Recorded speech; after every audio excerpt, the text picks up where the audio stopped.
Hello BookTube, hello friends, welcome to Lizzie Faye Loves Books. I'm Elizabeth, and this is going to be my March Mystery Madness wrap-up. I'd like to share with you what I read that counted for each of the March Mystery Madness prompts, as well as the March Mystery Madness bingo that I hosted from my channel, and then just a general overall wrap-up of everything that I read during the month of March.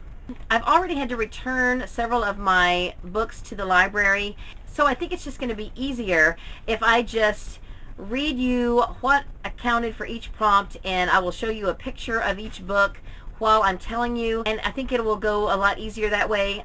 I did a reading vlog for the first 3 weeks of the month, and then a wrap-up of what I finished for week 4. So if you have watched those videos, you will have already heard about each one of the books, so I'm not going to go into detail about those. I'm also going to be posting a middle grade wrap-up and telling you about all of the books I read during the month of March for younger readers. So I hosted a March Mystery Madness bingo on my channel. I had suggested this as the overall challenge for all of March Mystery Madness, and not everybody was interested in doing a bingo. They wanted to keep it simple, and I was totally fine with that.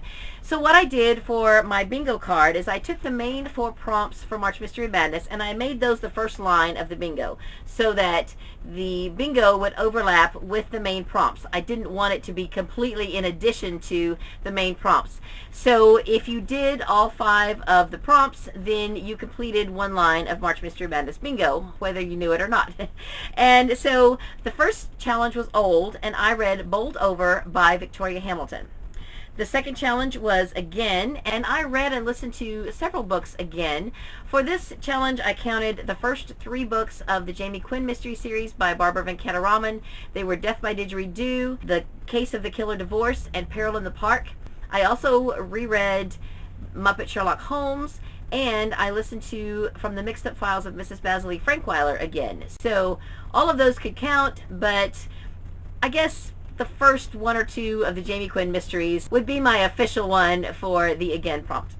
For the prompt New, I originally had a different book here, but I changed it to A Woman in the Window by A.J. Finn because this is his only book. So he is a new author, and so of course he is new to me, so I think that's a good book to count for this prompt. And the next challenge was Borrowed, and I'm counting The Stranger by Harlan Coban. I read this as a read-along with Laura from Mom to Triplets 04, and I borrowed 2 copies from the library. I borrowed the audio CD version as well as the print version, so it's double borrowed and perfect for this challenge. And then I had 3 books on my TBR with the word blue in the title. The one I'm officially counting for the blue prompt is Mr. Monk and the Blue Flu by Lee Goldberg. I also read Bluebird Bluebird by Attica Locke, and then I started Murder Under Blue Skies by Willard Scott and Bill Crider. I did not finish Murder Under Blue Skies. I am currently reading it right now, but any of those could have counted for the prompt blue. Then second line on the bingo is contemporary. So for that, I listened to Beaches, Bungalows, and Burglaries by Tanya Kappas. This book was Sarah's read-along from Steeped in Books. This was her March Mystery Madness read-along, and so it was only a short 5-hour audiobook, and I really enjoyed it. The next prompt was historical, and when I announced the March Mystery Madness bingo, it was mid-February, and I said then that you could count books from February 15th all the way through the end of March. So this is one of the books that I listened to in February that I am counting. It was not a mystery, but I believe I made the statement then that everything did not necessarily have to be an actual mystery. So I'm counting The Tattooist of Auschwitz by Heather Morris for the historical prompt. The next category is suspense, and I'm counting The Day of the Dead by J.A. Jance. It's book 3 in the Walker family series. And then the next prompt is male. You could interpret that as male protagonist, male author. For this prompt, I wanted to have a male author and a male protagonist in the same book. So I am counting Vanished by James Ponti. And then the next one is female. And so again, I wanted to have a female author, female protagonist, and I am counting Dying in the Wool by Frances Brodie. Then in row 3, the first prompt is facts. The only nonfiction book I had for the month of March was The Catcher Was a Spy by Nicholas Dawidoff. I did have one other nonfiction book, which was my devotional book, but I'm not counting that for any of the challenges. So this is really the only thing I could count for facts if I'm interpreting that as true crime or nonfiction. Of course, really, you could think outside the box, and you could count pretty much any detective novel for facts, because that's what detectives are looking for. They're looking for facts. So however you want to interpret it, but I interpreted it as nonfiction or something true. The next category was classic. I didn't read any classic mysteries, but I did listen to 2 classic books, Pride and Prejudice, and also the last 2/3 of Lorna Doone by Artie Blackmore, so either of those can count for this prompt. And the next challenge was choice or reader's choice, and I'm counting Bluebird Bluebird by Attica Locke. Then the next one was youth, and I'm counting all the Nate the Great books that I discovered and read during the month of March. They were so wonderful.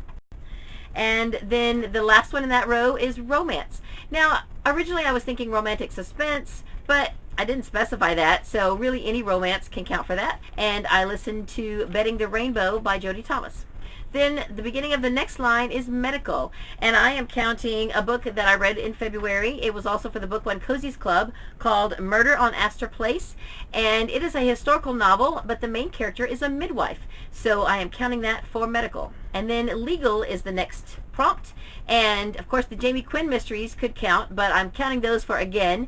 And so for legal, I'm counting books 3 and 4 in the Theodore Boone Kid Lawyer series, The Accused and The Activist.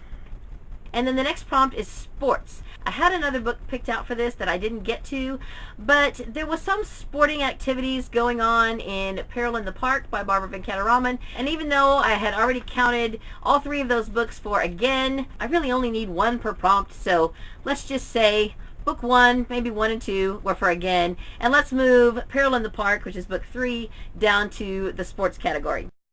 And then for futuristic, I didn't read anything in March that was futuristic, but in February I read Vox by Christina Dalker. And even though I didn't enjoy it, I can still count it for this prompt. And then for paranormal, which is the last one in the 4th row, I read Aunt Dimity Beats the Devil. And then the last line, the first one is career. And for that I'm counting Grave Mistake, since our main character has embarked on a career as a funeral director, and during the course of the series she has purchased another funeral home. She inherited the first one from her uncle, and now she has purchased another one. So that is definitely a career move, and I think is a perfect book to count for this category. What I was going with on this last row were things that would be easy to fit cozy mysteries into. Because most cozy mysteries are based on some sort of theme that is usually a career or a hobby or some sort of food or books. And so I was trying to come up with prompts that might fit different cozy mystery themes. So the second prompt in the last line was bookish. I didn't end up reading the bookish books that I thought I might, so I could count Aunt Dimity Beats the Devil for that prompt, although I've already used it for another prompt. I did say in the announcement for this challenge that you could use a book in more than 1 prompt. However, because I'm me, I'm trying not to. But I can also count a book that I read in February called Here Lies the Librarian, and that will be fine. So that way I've at least got a separate book for that challenge. Then the third book in the last line is craft or hobby. So I'm going to stretch this one a little bit because I've got 2 books that are based on what for most people would maybe be a craft, but both the main characters in these books are doing it as a career, so it's kind of a stretch. But I'm counting Cloche and Dagger by Jen McKinley because it takes place in a hat shop and it does involve hat making. And then I am counting Timeless Treasures by Kara Putman because it's centered around a quilt restorer who does quilting. So again, like I said, it's a stretch, but I'm going with them. The 4th one is recipes. I had hoped to read the most recent Hannah Swenson Baking Mystery by Joanne Fluke, but it just came out at the end of February and I was not able to get my hands on it yet. But in February, I did read Queen of the Cookbooks by Ashton Lee. That is book 5 in the Cherry Cola Book Club series, and it definitely contains recipes. And then the last prompt was animals, and I read 2 books that featured animals. I read The Cat Who Brought Down the House by Lillian Jackson Braun and The Whole Cat and Caboodle by Sophie Ryan. So those books covered all of the prompts for March Mystery Madness and March Mystery Madness Bingo, except for the wedding prompt. And that was a bonus challenge that I didn't include on the March Mystery Madness Bingo. I figured that the romance book might encompass a wedding, but it wouldn't have to. Of course, not every romance involves a wedding, But I encountered a few different weddings throughout reading the books. So I did meet that challenge for March Mystery Madness. The main one I can think of right now is A Grave Mistake by Janice J. Richardson. That definitely features a wedding. In fact, I would love to have seen it. It was a very small wedding at Niagara Falls, which is the location and setting of the books. And the main character was the bridesmaid, and the bride and her both wore vintage dresses, I think from the 40s. I believe they describe the bride, of course, wore white, and then our main character, Jennifer, wore red, and they had cloche hats, and I believe they even had vintage shoes, and it just sounded so neat. And I believe the groom and the best man also had vintage suits, so I would love to have seen that. I think that would have been so neat. And so I definitely met that challenge for March Mystery Madness. And Dying in the Wool, which I also read, I know they were working up to a wedding, and now I can't remember if the wedding actually happened by the end of the book or if they were still working towards it. But that definitely featured wedding plans. And I want to say there was another book too that I read during the month, but I can't think of what it is at the moment. There were a few other books that I read in March that I didn't count for anything. I read a total of 33 books in the month of March.